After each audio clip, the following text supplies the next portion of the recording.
Welcome to In It to Win It. This is Steve Barton, and thank you for tuning in. We are here for Monday market moves, what happened last week in the markets, and what I expect for next week. And as you can probably tell by my background here, I am traveling, so we're going to keep this one slightly abbreviated, but I wanted to get you guys out an episode nonetheless. All righty, let's go to the charts. Starting out as always with the S&P 500, we are up 4% this week. So a couple weeks ago, we hit that way down there, had an RSI way oversold of 30 in the daily, and it's since just shot up and been climbing every single day. Resistance is right now, and then the next real resistance is going to be at 56.70, the previous all-time high. Bias for the short term, at least for the next few days, is going to be up. The dollar has lost 0.7% for the week. Kind of fell down, coming into some support right down here around 102. Next level of support is going to be down here around 101. Bias for the dollar is to the downside initially, although the RSI is getting pretty oversold, but see how it's ticked below that little yellow line? So I would anticipate it'll probably touch down just a little bit lower. And the yields, the tens minus the twos. So we are getting danger close, broken arrow. We've got the 2-year yield is finally going to pay slightly less very shortly here. It's still paying slightly more at 0.17% than the 10-year yield, which is, as we all know, an upside down clown world and getting very close to that zero line. Once this reverts and goes up, the recession is on. And this is a trade I placed. Okay, this is not a I wouldn't consider this at all like a long-term thing at all. So this is intermediate treasuries. So think of them as like 5 to 7, maybe 10-year in duration um, bonds. And basically, what I'm betting here is when the Fed cuts rates in September, like everyone thinks they're going to do, I think this will revert and we might be able to make some capital appreciation here. Again, this is just a trade. I'm hoping for about 20%. And the 1 month treasury, still keep your cash in the 1 month treasury. It's still paying north of 5%. Gold had a heck of a week. This is pretty incredible. Made another new all time high. Last week it was 24.67. We're up 2.6% this week. We made a new all time high, 25.37 to close the week. So that is a new daily all time high. That is a new weekly close of an all time high. We'll see what the um, see what how the month closes out. But I do got to say, I'm going to go out here on the 3 months. So this is the quarterly chart for gold. Look at the RSI here. It is at 74. We'll round up to 75. The monthly RSI is at 76. We'll round up to 77. The weekly RSI, we're just going to round here, 72. And the daily RSI is 66. So, man, I find it really tough to be selling any gold right now just because of what's going on with the economy. But the technicals are suggesting that profit taking is probably prudent. I have not yet, but we'll see. I may be selling a little bit of gold, as crazy as that sounds. And gold divided by the S&P 500, this ratio actually fell just a tiny bit. Last week it was 0.46. This week it's 0.57. Still waiting for it to get up to that 50% ratio right up there. SPX, the S&P 500 went up slightly more than gold did. And GDX. Okay, this one's pretty exciting. All right, so still see support down here around what was that, like 34, and then resistance is going to be that white line up there around 40. Don't see any bets right now. RSI is at 62. This one's up 7.4% for the week, and GDXJ is up even more, up 9.25%, 9.25% for the week. Still see support around 42, and resistance is going to be up here around 49. Franco, Nevada. Okay, so we've been talking about this one for a while. It was down 0.5% for the week, But the support level that we're talking around 115 finally hit. That hit on, I believe it was Wednesday. Yeah, Wednesday. So finally got the tick and then closed above the 200-day moving average. The only thing I don't like about this chart is that the 200 moving average is sloping down. But other than that, this is the best gold royalty play on the planet. I think if, hopefully you guys had 115 as a limit order. If you did, congrats, you're in. If not, and you're just hearing about this now, still like 115. That would make it a, well, I mean, if you count this one back here, that would be a, was that quintuple bottom? five times hitting the same level. Still like 115. And Gold Royalty Corporation up 8% for the week. Pretty exciting. Nice technical support around like 120 or so, just lining up with some back support right back here. Probably should have had a limit order in there, did not. But like this company a lot. I'm excited to get Rick Rule's opinion on this one, and we will get his opinion on Thursday in the Rule Classroom Plus. Metalla Royalty. Okay, so this one had a nice little sell off down here, got down to like 230, 240. That was a nice place to place an entry. Up 3.5% for the week. Still got support down there around 340, 330. I'm sorry, 230, 240, somewhere around there. But closed up for the week 3.5%. Resistance is going to be around $3 right up here. EMX down 1.2% for the week. Pretty nice entry here. The gap back here was filled. Don't like that it's underneath the 200 moving average, but beggars can't be choosers. A relatively low RSI of 41. I ran a retracement on this one, and it's not quite where you would want it. Let me get this out of the way. There we go. Not quite where you would want it. See, it fell through the 61.8, but it is kind of hitting in that range. I'd like to see this just pop above the 200 or come back down here to like 160, and I think that would be a pretty nice entry point. Origin Royalties up 5.4% for the week, looking fantastic. This has been more than a double since originally started getting in, since one of Rick Rule's boot camps. And market cap right now is around 200 million, and I think it's worth about 300 million. So I still like this one a lot. I think any pullbacks to this uptrend white line right here, this uptrending line, I think are good entry points. But I think there's a lot of room left to run on this one. Barrick Gold is up 13.2% for the week.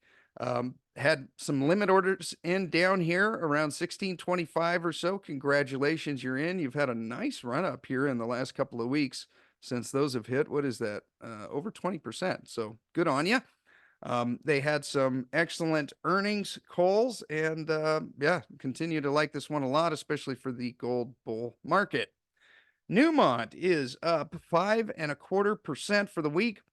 We've got some support down here around 45 or so, a little bit of a gap there. But yeah, I like an entry around 44, 45, and then some resistance kind of like where we are now.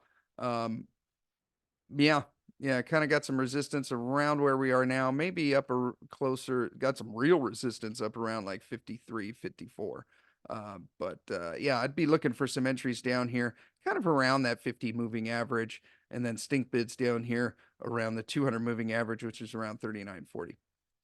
Agnico Eagle up 7.9% for the week. So we've got resistance at 80, which is exactly where we are now. Pretty high technicals here. I mean, RSI is up at 67. That's not anything we want to be buying at this level.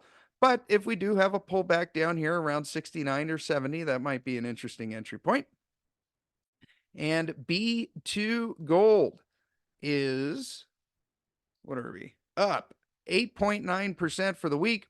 Been talking about limit orders around $2.50 for a while. That hit week before last with a little bit of a bad earnings. I mean, they weren't terrible, but slightly less than ideal. But I think it's still a great buy. But I'd be looking for like some kind of double bottom, some kind of pattern down here. But the tick really was week before last, when RSI was 30. And G Mining Ventures up 1.5% for the week. Purchased a little bit more week before last at exactly the price point we're at now, 6.51. And yeah, like this one a lot. Beck says G Mining Ventures missed out on what this company is doing for big gains. Rick Rule feels good about them. Yes, he does, sir, and so do I. They have basically essentially gone into production, and they have bought the Oko West project from Reunion Gold, which is essentially how they're going to expand. So normally, when a company goes into production, their share just get rapidly sold off. However, they've purchased what's next, and they're, I could see a scenario where G2 is pretty close to Oko West, and they may be expanding on and capturing that as well. Lundin Mining owns a lot of this company. If you have any questions on this, you can ask Rick. We are going to be doing a live stream with Rick in the Rule Classroom Plus. Got a busy week this week. On Thursday, Rick and I will be hosting a live Q&A. I'll be taking your questions and asking the master. And on Wednesday, we've got Adrian Day. And then on Saturday, we've got the private placements boot camp. So super excited for Thursday here. You guys can ask him whatever you want. I'm as excited as a little schoolgirl with a crush. It's going to be, this is a lot of fun. This is the Rule Classroom Plus. It's $30 a month, which is basically free. Yeah, super excited. There will be a link in the pinned comment below. I hope to see you there. Silver is up 4.6% for the week. So this is pretty exciting. This is holding this 200-day moving average. We're holding above $26, which is really the support level we want. I feel like I kind of missed a bit of a trade here on silver. I got a little bit too cheap. I was just waiting for the perfect touch of this 200 moving average. And of course, it just never came. Maybe we'll get another entry here if we get some kind of double bottom, which would give me a little bit more assurance. But I mean, really, when you look back over here, that was a double bottom. It hit back here in May, and then it hit here again, beginning of August. What more do you want? Should have taken the spot here, and I just never did. But yeah. All right, SILJ, the Junior Silver Miners ETF. This is the tick that I was waiting to catch. I thought it might come back down for a double bottom, and it just never did. But if you guys caught that, that was quite a move down here. What is that? Almost 20% in just 2 weeks. So very good, very nice move. But RSI is getting up there, 55. Not the time to buy now. And Pan American Silver up 6.75%. Yeah, looking fantastic. Our target upside on this one is going to be around 28, and that's just, I think that's probably where we're going to hit. That's just measuring this cup and handle pattern right here, and I think that's going to be a good target exit. Not for all of Pan American Silver, but for definitely some of it, around the $28 mark. SILV, Silvercrest Metals, up 7% for the week. So been taking some profits in this one for the last few months. Not looking to exit anytime soon again. I think the next time we'll probably exit will be above the $10 mark. But like this company a lot, extremely leveraged to silver, but pretty risky. Only one asset, and it's in Mexico. And EMX. I'm sorry, not EMX, EXK, Endeavor Silver. So we had this nice little waterfall sell-off right here, hit right on the 200 moving average. So, that was a tick down there if you could catch it. Not a coincidence that it's lining up with some back support right here for a double bottom. And then now it's up above the 200 moving average. Technicals got super sold off, and RSI got all the way down to 25. Don't really see an entry right now. I'd like to see some kind of double bottom action or some kind of pattern form here for an entry. But yeah, extremely leveraged to silver. Copper, paging Dr. Copper, up 3.8% for the week. Loving this one a lot. We just got above the 200 moving average and closed above it.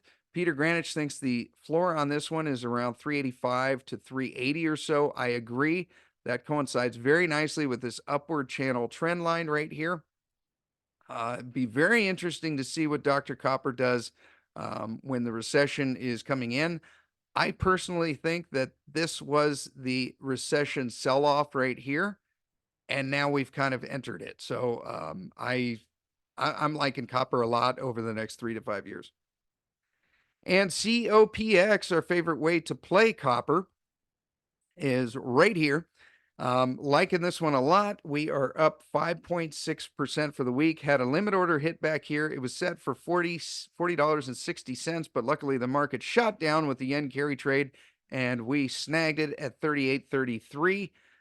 Like this one a lot. I think it'll do very well in the copper bull market. Not as well as some leverage plays, but it's a very easy beta way to play copper. If you guys are liking this Trading View software, I love this software, by the way. I mean, I would have no idea when to buy and when to sell if it was not for this software. I mean, how are you going to cherry pick these little bottoms here without being able to look at a chart and look at the RSI and the MACD and the stochastic and all the moving averages and everything? Like, how would you possibly know? The answer is you couldn't. So try out this software free for 30 days. You can try it out with the link in the notes below. There's absolutely no obligation. If you don't like it, well, it was free. COPJ. Okay, leverage bet on copper. I thought I had a limit order in back here for 1950, and I did not. So I missed that yen carry trade sell off right there. It would have been a really nice entry point. I know some of you guys had it, and congratulations, you got it. But yeah, RSI got all the way down into the low 30s. Now had a nice little run up here. Very low volume on this, so make sure it's limit orders only.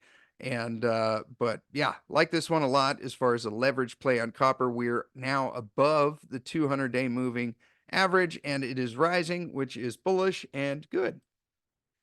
Arizona Metals up 10% for the week, well, 10.2. Got a limit order in here for $1.21, just lining up with this back support right back here for a double bottom. It never quite hit. Sometimes I get a little cheap and just miss these things, but it's still there. So hopefully we'll have a retracement on this. Maybe copper will get sold off a little bit and we'll get a second chance. And uranium is down 30 cents for the week. Very low volume. I don't think there's anything really to read into this other than I believe this is the floor right here. I think they're going to start coming in and buying more very soon. And I think we're going to have a nice little run up here in uranium. Frank Sinatra, Old Blue Eyes, says, "Thanks, Steve. Really like uranium at these levels, but I already own so much, I'm not sure I should be buying any more." Well, Frank, that's what we call a first world problem. You have too much uranium. SRUUF is down 3.4%. Okay, now this is where it's getting kind of exciting again here because you're getting a second chance. So check this out. If we go to the Sprott Physical Uranium Trust website, we can see here that it's trading at over a 14% discount. We have no pounds added, still 65.5 million pounds of U3O8. So basically, you can get $20 worth of uranium, but it only costs you $17.10. So this goes right into Silent Sleeper's question. How does one calculate the percentage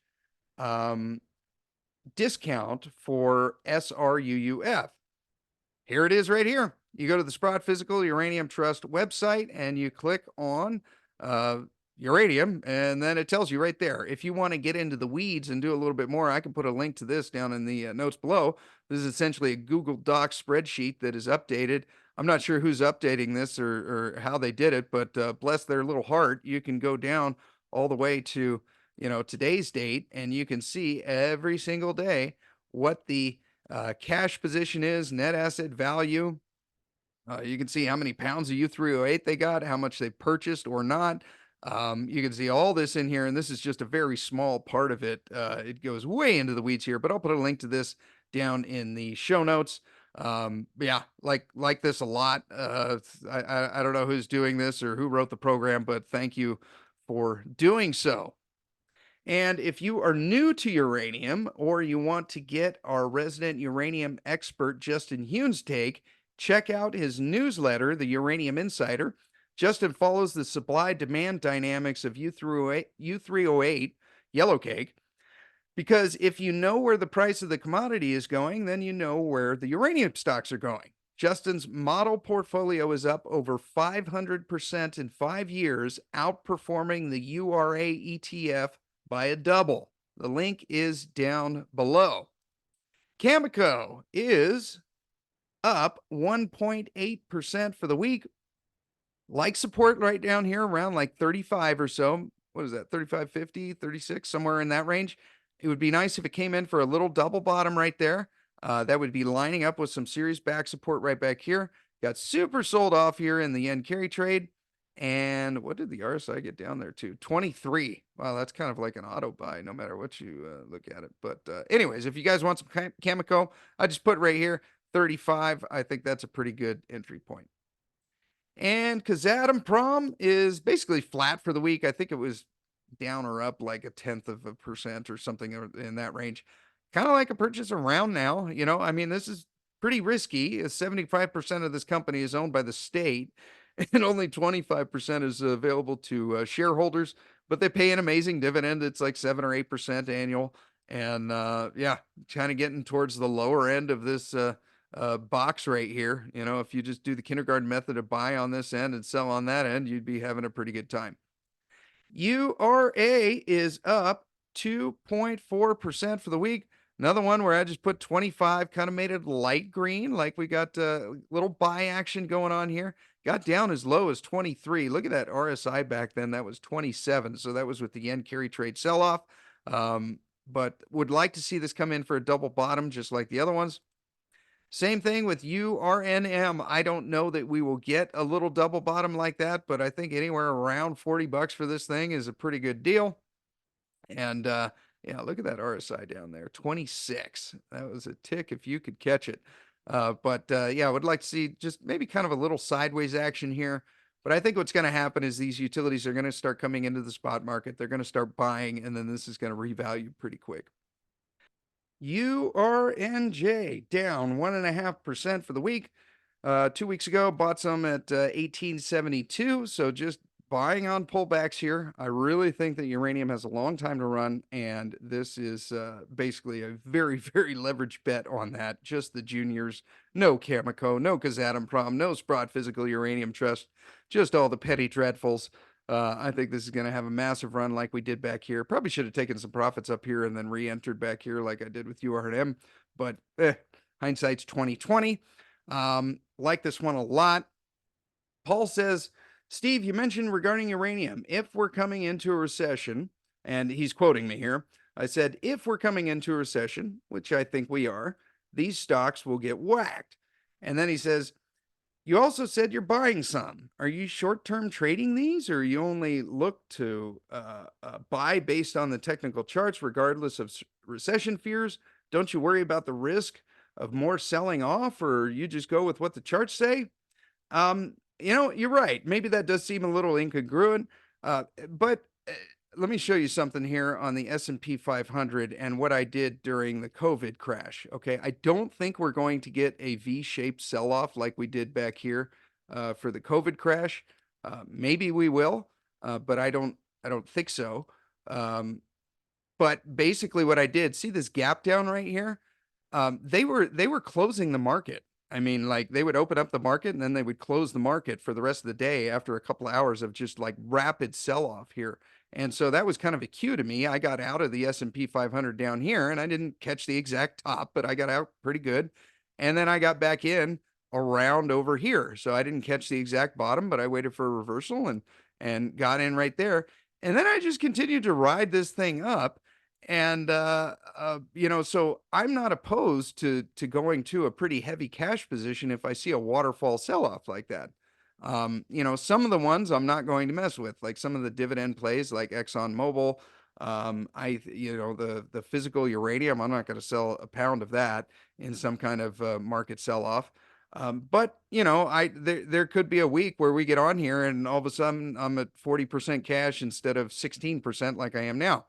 And I think that's another important thing to mention too, is that, Most of the people that I talk to do not have a big cash position. They're almost all invested, and I really like having a decent sized cash position, like a fifth of your portfolio, because right now you can get paid over 5% on that with no risk. It's in 1 month treasuries. Like if the government doesn't pay that, we're technically go insolvent and you got a lot bigger problems than your 5% that you thought you were going to get, right? So they're going to pay that. It's essentially guaranteed and risk free. I like having a big cash position, and I actually may get more of a cash position in the next week or two because we got that rate cut coming up. So, anyways, I hope that answers your question. All right, and moving on to oil. Oil had an interesting little week here. We're down about 1.7%. So we hit this double bottom right here, which was a neat little trading opportunity if you could catch it. Perfect little double bottom there with a reversal bar shot up. And then for this week, it just dropped down a little bit, retraced a bit. Might have a tiny bit of a Fibonacci in here for you traders. Let's see. And when you hear that sound, you're like, never really convinced, but bias is towards the upside for next week. XLE up 1.2% for the week. So limit order number 3 hit down here. These dividend ratios have, I'm saying updated, but I'm basically just adding up the last 4 and then seeing what it is for a year. So since this is an ETF, that's not going to be totally accurate. But kind of middle of the road technicals right now. Don't really see any entries. The entry was back here when it got down to the 61.8% retracement. Exxon Mobil down 0.6% for the week. I still see that we could have a possible bear flag here, and I would love for this thing to play out and just absolutely sell off. But the reality is buys are probably going to be best taken towards this retracement of this white line right here in ExxonMobil. And Chevron, this was a tick if you could catch it, up 1.6%. Last week we had this waterfall sell off right here, got down to 140 on bad earnings. They paid a dividend. I still think a limit order in, we'll call it 140 to 143, 144 range is pretty good. But technicals are getting up there a little bit, kind of middle of the road, like 47 RSI. 42 RSI. So I'd like to see it come back down into these levels. I don't think it will. Blackstone Minerals up 3.8% for the week. Got the option on this one. It's looking fantastic. I think anything below 15 bucks is a steal. And you got a moment back here at 14.25 at $14.25, assuming the dividends continue, and I think they will. You're getting 10.5% dividend. You heard that correctly. And Woodside Energy up 3.6% for the week. Hopefully we found a bottom here. I don't really see an entry right now. I'd like to see a double bottom, hopefully right around in the same range, and then that might spur something. Company pays a great dividend, but you got a downward sloping 200 moving average right here. I don't really like this for an entry right now. Petrobras finally paying off, up 6.7% for the week. We're finally way in the black on this thing. There was a moment down here where it got below $13. Look at that RSI, 23. Probably should have snagged some more. But yeah, had a nice little run this week. Looking fantastic. And Spots on a Dog says, Steve, you present in a very professional manner and you have personality. You've got it, Steve. This show is a lot of fun. Well, thank you, sir. I try to make it fun. I enjoy the heck out of doing this, and I thank you guys each and every week for being here. I really appreciate it. Natural gas down almost 1% for the week. Don't really see much here in the charts. I do see this gap back here that I think will get filled, and if that happens, it's going to happen down to about a buck 83, a buck 80, somewhere in that range.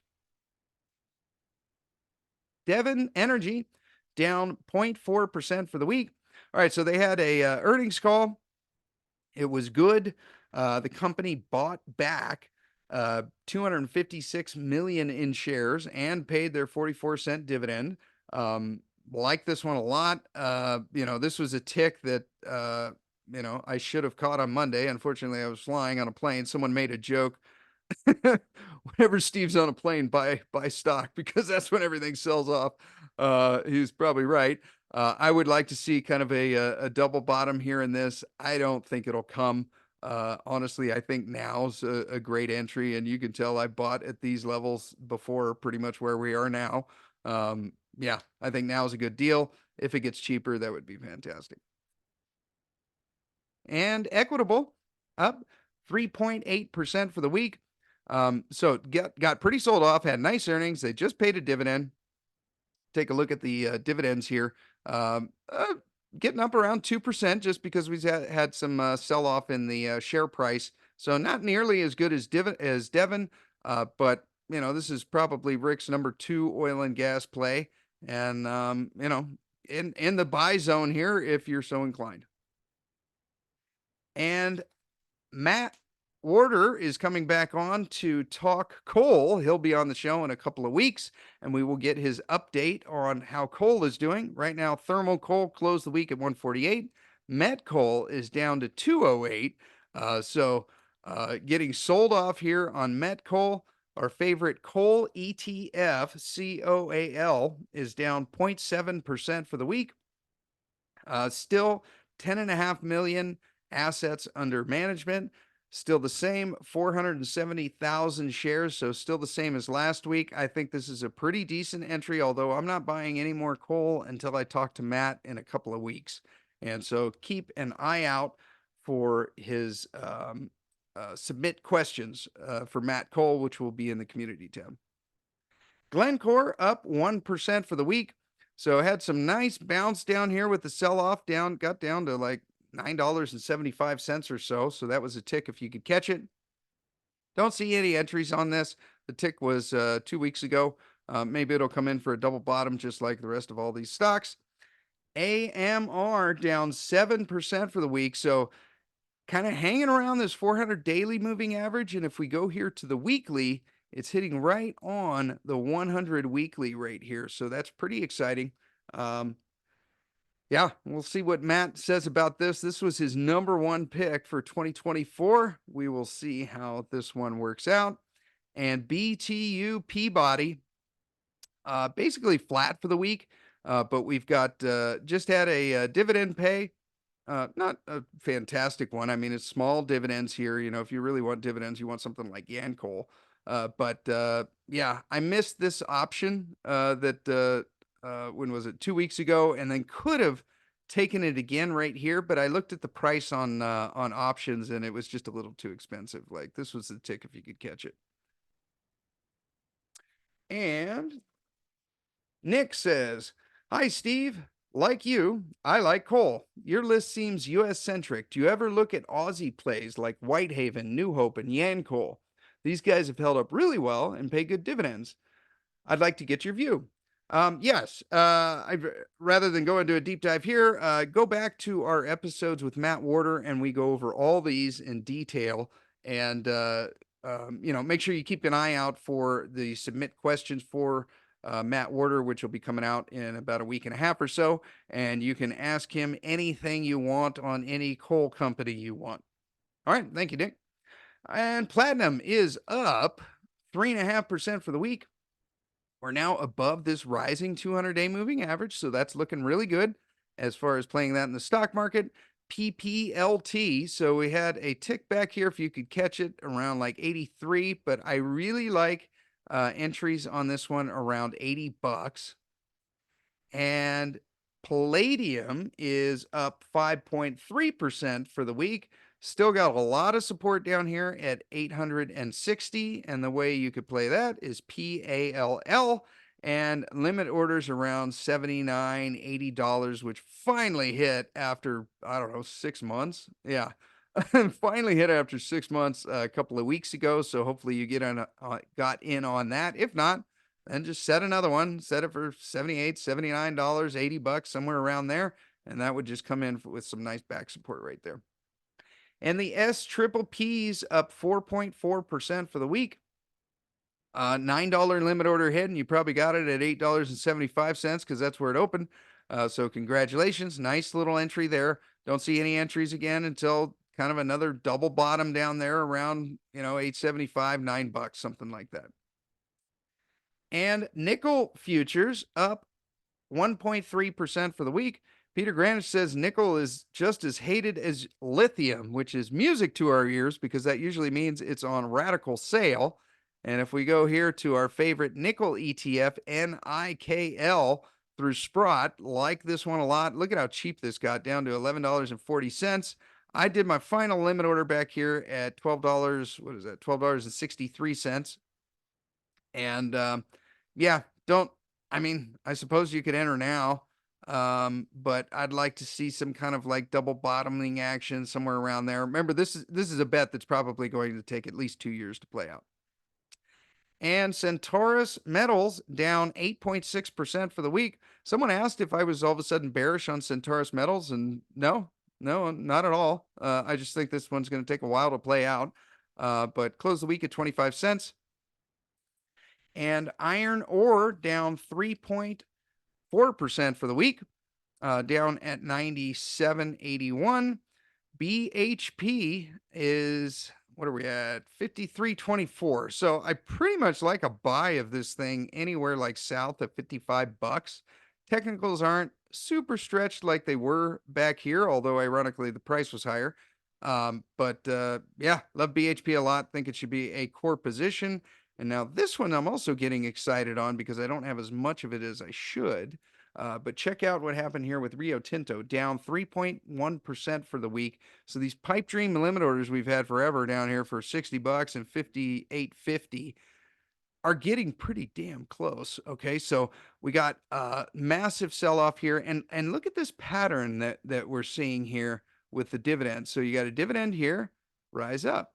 Okay, dividend here. This was our first purchase a year ago. So right after the dividend, rise up. Right, another dividend. So these are coming in semi-annual.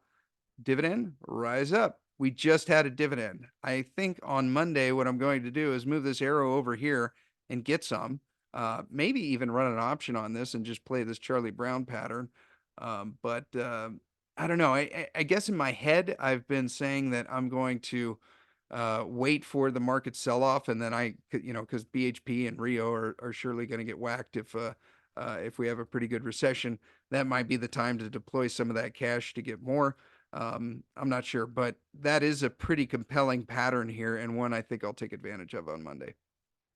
And PIC is up 1.4% for the week. So, for a lot of you guys that don't want to have to bet on each one of these single companies here, BHP, Rio Tinto, Freeport, or Glencore, it's all rolled up to you in one ETF. And check out this moment in time right back here with the yen carry trade sell-off, got down to 36, like a limit order. I don't know, just put it, 36.50, 37, somewhere in that range, lining up with a lot of back support right back here. Really simple ETF that's great for a lot of your 401ks that will only let you buy ETFs. And Bitcoin, as of this moment, it is up 1% for the week at 59,000. As far as a pattern here, maybe a bull flag. Back support right back here is going to be around 56,500, and resistance is going to be up here around 70. We'll see if it continues trading in that range there. Time will tell. And Chris, thank you for the donation. He says, glad you were able to get David Eiffel into the lineup. David is basically a junior gold miner follower and studier. He's got a newsletter, so super excited about interviewing him. Chris says, I always look forward to your broadcast and sharing with everyone in my family and those lowly tech stockholders I know. Well, thank you, Chris. Really appreciate that. And as Chris said, be sure to support the show and share this with anyone that you think needs to hear it. Probably your buddy that can't stop talking about tech stocks. You have yourself a great rest of the day, and we will talk to you next time.